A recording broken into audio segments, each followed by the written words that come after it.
Hello दोस्तों, मेरा नाम मोहम्मद शमशाद अख्तर है। आप सभी का स्वागत है क्रैक स्टडी पे। आज हम लोग पढ़ने वाले हैं बंगाल के बारे में। अंग्रेजों ने कैसे बंगाल राज्य पे विजय पाया, तो समझते हैं। चलिए गाइस, तो सबसे पहले हम लोग समझते हैं कि बंगाल राज्य की स्थापना हुई कैसे। तो बंगाल राज्य की स्थापना से सबसे पहले हुआ क्या ना कि औरंगजेब जो था वह 1700 ईस्वी में बंगाल का दीवान किसे नियुक्त करता है, तो मुर्शिद कुली काका को बंगाल का दीवान नियुक्त करता है। होता क्या है इसी क्रम में, और उसने अपनी राजधानी जो थी वो कहा, उस टाइम जो राजधानी थी औरंगजेब के समय वो ढाका थी। मुर्शिद कुली खां जो बंगाल साम्राज्य का अंतिम दीवान था, ठीक है ना। तो मुर्शिद कुली खां ने क्या किया ना कि मुर्शिद कुली खां बंगाल राज्य की स्थापना करता है और अपनी राजधानी मुर्शिदाबाद को बनाता है। किसने बनाता है? तो मुर्शिद कुली खां अपनी राजधानी मुर्शिद कुली खां 1717 से 1727 ईस्वी तक शासन करता है। इसने इजारा व्यवस्था प्रारंभ की थी। इजारा व्यवस्था क्या था ना, भूमि बंदोबस्त, मतलब कि एडवांस लोन देने की व्यवस्था, मतलब जमीन में एडवांस लोन देने की व्यवस्था प्रारंभ की थी। और इसने क्या किया ना कि जब 1727 में इसकी मृत्यु होती है तो अगला शासक बनता है, कौन बनता है? सुजाउद्दीन बनता है। सुजाउद्दीन 1727 से 1739 तक शासक बनता है। ये मुर्शिद कुली खां का दामाद था, ठीक है ना। उसके बाद अगला अगला उसके बाद होता क्या है ना कि उसके बाद 1739 के बाद सरफराज खां शासक बनता है 1739 से 1740। ये होता क्या है ना कि मुर्शिद कुली का एक अयोग्य बेटा होता है सरफराज खां, जो शासक बनता है सरफराज खां, ठीक है ना। उसके बाद अली वर्दी खां जो बिहार का दीवान था, उसके बीच और सरफराज खां दोनों के बीच गिरिया का युद्ध होता है 1740 में, जिसमें अली वर्दी खां ने सरफराज को पराजित कर देता है और अली वर्दी खां बंगाल का नवाब बनता है। जब वो बंगाल का नवाब बनता है अली वर्दी खां, तो उसने क्या किया ना, बंगाल का जब वो नवाब बना तो बंगाल साम्राज्य का विस्तार करने की 2 करोड़ रुपए मोहम्मद शाह को नजराना पेश करता है, ठीक है ना, जब वो नवाब बनता है तब उसी समय। उसके बाद होता है क्या है ना कि बंगाल जो समृद्धशाली शासक बन गया था, मतलब कि समृद्धशाली था किसके समय? तो वो था अली वर्दी खां के समय। और इसने क्या किया ना, भारत का स्वर्ग कहा जाने लगा था। किसके समय? तो अली वर्दी खां के समय भारत का स्वर्ग कहा जाने लगा बंगाल को। इसी क्रम में 15 वर्षों तक अली वर्दी खां जो था वो मराठाओं से युद्ध में व्यतीत कर दिया था, ठीक है ना। 15 सालों तक वो मराठाओं से युद्ध करता रहा था लगातार। उसके बाद उसके बाद हुआ क्या ना कि अली वर्दी खां ने यूरोपियों को, मतलब जितने भी यूरोपीय कंपनी आए थे, तो यूरोपियों का कहा था ना कि मधुमक्खियों की उपमा दी थी। मतलब कि अली वर्दी खां ने कहा कि अगर अगर यूरोपियों को छेड़ा जाए तो वो काट काट कर मार देंगे, और अगर उन्हें ना छेड़ा जाए तो वो शहद देंगे, ठीक है ना। किसने कहा था? तो वो अली वर्दी खां ने उपमा दी थी, ठीक है ना।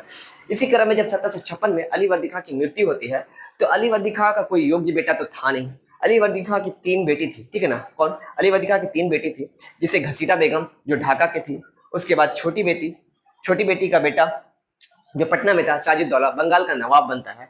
उसके बाद एक अन्य बेटी का बेटा शौकत जंग जो पूर्णिया का नवाब था। तो इसके बाद होता है क्या है ना कि सिराजुद्दौला बंगाल का नवाब बनता है। और सिराजुद्दौला जब बंगाल का नवाब बना 27 साल की उम्र में 1756 में, तो उसने क्या किया ना कि जब जब सिराजुद्दौला बंगाल का नवाब बना, तो उस समय अंग्रेज अधिकारी जो थे वो कलकत्ता में किलाबंदी प्रारंभ करवाए थे, ठीक है ना। कलकत्ता में किलाबंदी प्रणाली जिसे फोर्ट विलियम किला के नाम से जाना जाता है, फोर्ट विलियम किला का निर्माण करवा रहे थे। तो फोर्ट विलियम किला के जो प्रधान थे वो रॉजर ड्रैक थे। हुआ क्या ना कि जब कलकत्ता में फोर्ट विलियम किला का निर्माण करवाते, सिराजुद्दौला ने 20 जून 1756 में क्या किया, उस पर आक्रमण कर दिया फोर्ट विलियम किला पे, और आक्रमण कर दिया और वहां से 146 लोगों को कलकत्ता के चंदनगर में एक छोटे से कमरे में कैद कर दिया, जिसे काल कोठरी की घटना या ब्लैक ट्रेजेडी के नाम से भी जानते हैं, ठीक है। हुआ क्या ना कि जब वो एक छोटे से कमरा 18 बाई 14 फीट के कमरा में कैद किया, तो हुआ क्या, 140 लोगों को कैद कर दिया। उसमें से 23 व्यक्ति ही जीवित बचे, जिसका जानकारी जो है वो हॉर्नवेल, इतिहासकार हॉर्नवेल ने दिया है। उन्होंने हॉर्नवेल ने एक पुस्तक लिखा जिसका नाम है अलाइव द वंडर, उसी में इसकी जानकारी दी है।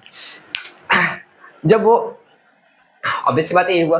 उसके बाद हुआ क्या ना कि अक्टूबर 1756 में जो सिराजुद्दौला की मौसी का बेटा पूर्णिया का नवाब बना शौकत जंग, उसने क्या किया ना कि मनिरी के युद्ध में सिराजुद्दौला पर आक्रमण कर दिया, और सिराजुद्दौला ने शौकत जंग को क्या कर दिया, पराजित कर दिया, ठीक है ना।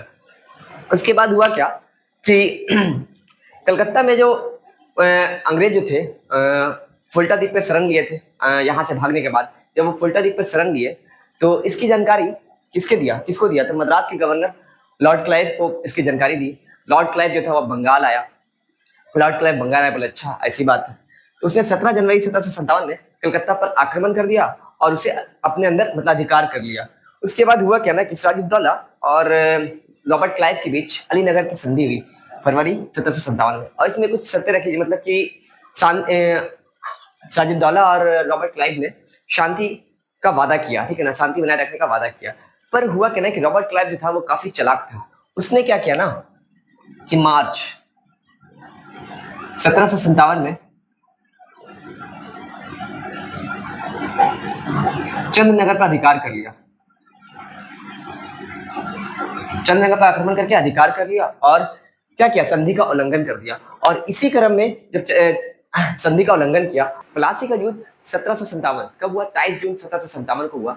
कहाँ हुआ था, तो बंगाल में एक जिला है नदिया जिला, और भागीरथी नदी के तट के किनारे हुआ था। और ये हुआ किसके, सिराजुद्दौला और रॉबर्ट क्लाइव के बीच 23 जून 1757 में। हुआ क्या ना कि जब सिराजुद्दौला और रॉबर्ट क्लाइव के बीच प्लासी का युद्ध हुआ, तो रॉबर्ट क्लाइव जो था वो काफी चालाक था। सिराजुद्दौला का फैमिली में आंतरिक विवाद चल रहा था, मतलब काफी सारे उससे नाराज थे।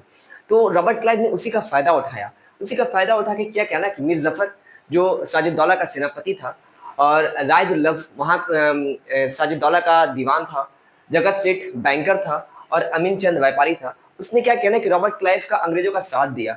तो इसी क्रम में जब प्लासी का युद्ध हुआ तो सिराजुद्दौला और रॉबर्ट क्लाइव के बीच, तो चुपचाप शांति से, मतलब क्या कहना कि सिराजुद्दौला के विरुद्ध में इन लोगों ने किसका साथ दिया, अंग्रेजों का साथ दिया। और सिराजुद्दौला के वफादार थे मीर मदन और मोहन लाल, ये युद्ध में मारे गए। और जब देखा कि सिराजुद्दौला युद्ध में हार रहा है, तो उसने क्या किया ना, उसने वहां से मुर्शिदाबाद भाग गया, और मुर्शिदाबाद भागने के बाद वो चला गया पटना।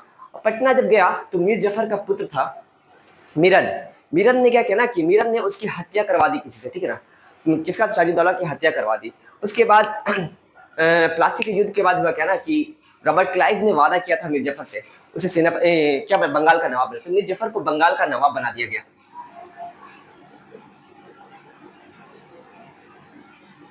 बंगाल का नवाब बना दिया है किसे, मीर जफर को। अब मीर जफर जो था वो रॉबर्ट क्लाइव का कठपुतली बन के रह गया, मतलब कि जैसे जैसे वो बोलता वो वैसे ही करता था। तो रॉबर्ट क्लाइव ने मीर जफर को क्या बनाया, बंगाल का नवाब बनाया। और जब बंगाल का नवाब मीर जफर को 28 जून 1757 में बनाया गया, तो हुआ क्या ना, उसने उसने क्या किया कि शाह आलम द्वितीय, जो मुगल साम्राज्य का बादशाह शाह आलम द्वितीय से रॉबर्ट क्लाइव को उमरा की उपाधि दिलवाई। क्या दिलवाई, तो रॉबर्ट क्लाइव को उमरा की उपाधि दिलवाई। और मीर जफर को रॉबर्ट क्लाइव भी कहते थे, क्योंकि वो उसका कठपुतली बनकर रह गया था।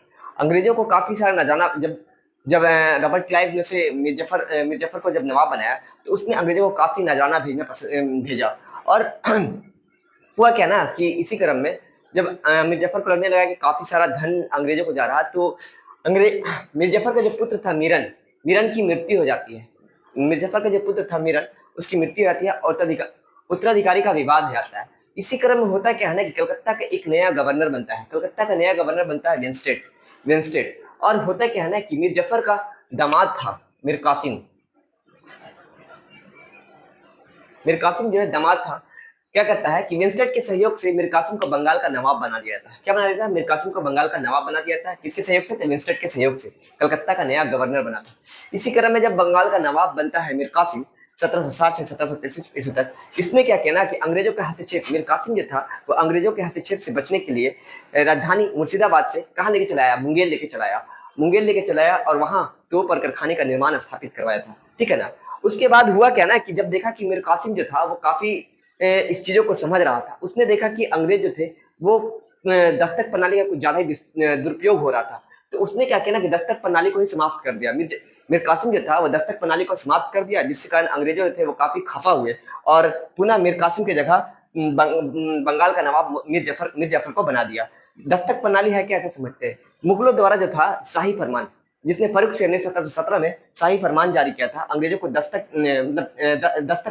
दिया था, जो मतलब बंगाल के क्षेत्र में बिना टैक्स के व्यापार करने का अधिकार दिया था। उसका क्या कहना, अंग्रेजों ने काफी दुरुपयोग, मतलब कि काफी दुरुपयोग करने लगे उसका, कुछ ज्यादा यूज, मतलब कि व्यापारी को बेच देते थे और उससे टैक्स वगैरह ले लेते थे। तो इसका दुरुपयोग होने लगा। तो मीर कासिम ने क्या कहना कि उसको खत्म कर दिया दस्तक प्रणाली को। और जब दस्तक प्रणाली को खत्म किया तो मीर जफर अंग्रेज को ये चीज बुरा लग गया। तो उसने क्या कहना, मीर कासिम जो था वो जुलाई 1763 में पुनः बंगाल का नवाब मीर जफर को बना दिया। जब मीर जफर को बंगाल का नवाब बनाया तो मीर कासिम जो था वो अवध की ओर चला गया, अवध की ओर चला गया और इसी क्रम में बक्सर का युद्ध हुआ 22 अक्टूबर 1764 में। बक्सर का युद्ध हुआ कहाँ? तो ये बिहार में हुआ था। तो हुआ क्या ना कि तिलकुट सेना और अंग्रेजों के बीच, तिलकुट सेना मतलब कि एक तरफ थे तुम्हारे जाके बंगाल के नवाब सजाउद्दीन, मीर कासिम और मुगल काल के बादशाह शाह आलम द्वितीय, और एक तरफ अंग्रेज की तरफ से लड़े थे हेक्टर मुंडो। तो उन लोगों ने क्या किया ना, हेक्टर मुंडो ने तिलकुट सेना को पराजित कर, मतलब सजाउद्दीन बंगाल के अब्दस नवाब सजाउद्दौला मुबारक शाह दिल्ली शाह आलम द्वितीय और बंगाल के अब्दस नवाब मीर कासिम को पराजित कर दिया, और बक्सर में अंग्रेजों ने अपने पैर जमा लिया, जिस कारण अंग्रेजों को बंगाल शासक का शक्ति के रूप में उदय हुआ। ठीक है ना।